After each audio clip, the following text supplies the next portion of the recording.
আসসালামু আলাইকুম বন্ধুরা, কেমন আছো সবাই? আশা করি সকলে ভালো আছো। আবারও এক নতুন ভিডিওতে তোমাকে স্বাগতম।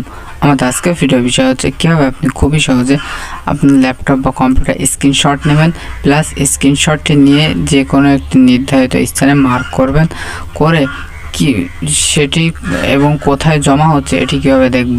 তো সাধারণত আমরা দেখি যে স্ক্রিনশট নেওয়ার পর এই স্ক্রিনশটটি কোথায় জমা হচ্ছে এটিও আমরা খুঁজে পাই না কম্পিউটার বা ল্যাপটপে। তো আজকের ভিডিওটি যদি আপনি সম্পূর্ণ দেখেন তাহলে আপনি বুঝতে পারবেন কীভাবে খুবই সহজে কম্পিউটার বা ল্যাপটপে স্ক্রিনশট নেবেন এবং স্ক্রিনশটকে আপনি যে কোনো স্টাইলে নিতে পারেন। যতটুকু খুশি আপনি যতটুকু ডকুমেন্টে স্ক্রিনশট নিতে চাচ্ছেন ঠিক ততটুকু স্ক্রিনশট নিতে পারবেন এবং সেটি এবং কি কোন বিষয়ের ওপর সেটি মার্ক করে দিতে পারবেন, চাইলে স্কেল দিয়ে মেপেও দিতে পারেন। ঠিক আছে, তো এটি আমরা সম্পূর্ণ দেখে নিই। ঠিক আছে, তো চলুন আমরা মূল ভিডিও শুরু করি। তো মূল ভিডিও যাওয়ার পূর্বে আপনি যদি এখনও আমার চ্যানেলটি সাবস্ক্রাইব না করে থাকেন তাহলে অবশ্যই আমার চ্যানেলটি সাবস্ক্রাইব করবেন এবং পাশে বেল আইকনটি বাজিয়ে দিয়ে আমাদের সাথেই থাকবেন। তো ফ্রেন্ডস, এখন আমাদের সরাসরি ল্যাপটপে এই যে কর্নার মেসেজ, তো এই নোটিফিকেশন, তো এখানে একটি ক্লিক করতে হবে।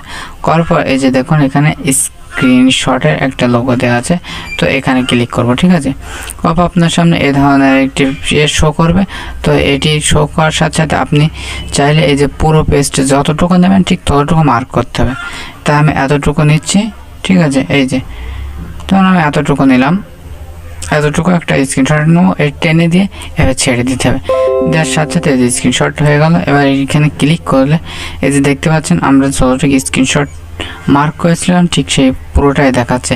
তো এখন যদি আপনি চান যে কোনো একটি, ধরুন এটি আমরা এই যে টেলিগ্রাম, ঠিক আছে, ধরুন আমরা এটি আমাদের যে কোনো একটা ফ্রেন্ডের বোঝানোর জন্য মার্ক করা দরকার। তো আমরা এখানে যে কোনো কালার চুজ করবো। এই যে দেখতে পাচ্ছেন কালার ক্লিক আবার রেড, যা খুশি তাই যেখান থেকে খুশি।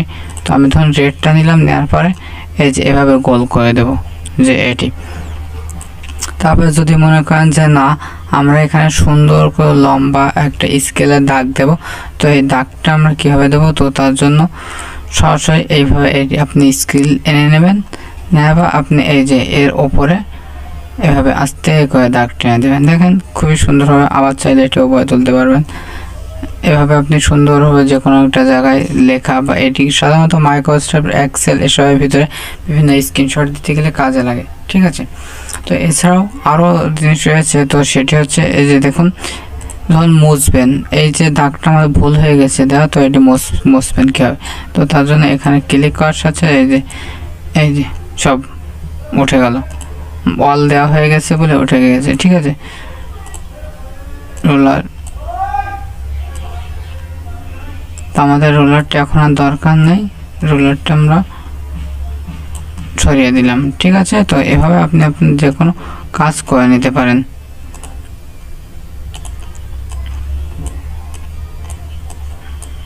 তো ফ্রেন্ডস, ভিডিওটি যদি ভালো লাগে থাকে তো অবশ্যই একটি লাইক করবেন। তো এখন এটি আপনি কীভাবে সেভ করবেন, সেভ করার জন্য এই যে সেভ চিহ্নে ক্লিক করবেন অথবা Ctrl+S এ ক্লিক করলেই সেভ হয়ে যাবে। ঠিক আছে, তো এখানে ক্লিক করবেন, করার পর যে কোনো একটি ফাইল আপনি চুজ করে নেবেন। তো আমি চুজ করতেছি না, সরাসরি আমি এখানেই সেভ করে দিচ্ছি। ঠিক আছে, আপনার যে ফাইলে ইচ্ছা হয় সে ফাইলটি করবেন। তো আমি এটি কেটে দিলাম, তারপরে যে এর ভিতরে আসলাম। তো এখান থেকে আমরা যে ফাইল ঢুকেছিলাম সেটা হলো পিকচারের ভিতরে। তো পিকচারে ক্লিক করলে এই যে দেখতে পাচ্ছেন আমাদের সেই মূল স্ক্রিনশটটি। তো দেখুন এখানে দেখা যাচ্ছে। তো ফ্রেন্ডস, ভিডিওটি যদি ভালো লেগে থাকে তাহলে অবশ্যই একটি লাইক করবেন এবং কমেন্টের মাধ্যমে জানাবেন ভিডিওটি আপনাদের কেমন লাগলো। আজকে ভিডিওটি পর্যন্ত, দেখা হবে আবার কোনো নতুন ভিডিওতে। সুতরাং সে পর্যন্ত ভালো থাকুন, সুস্থ থাকুন, আল্লাহ হাফেজ।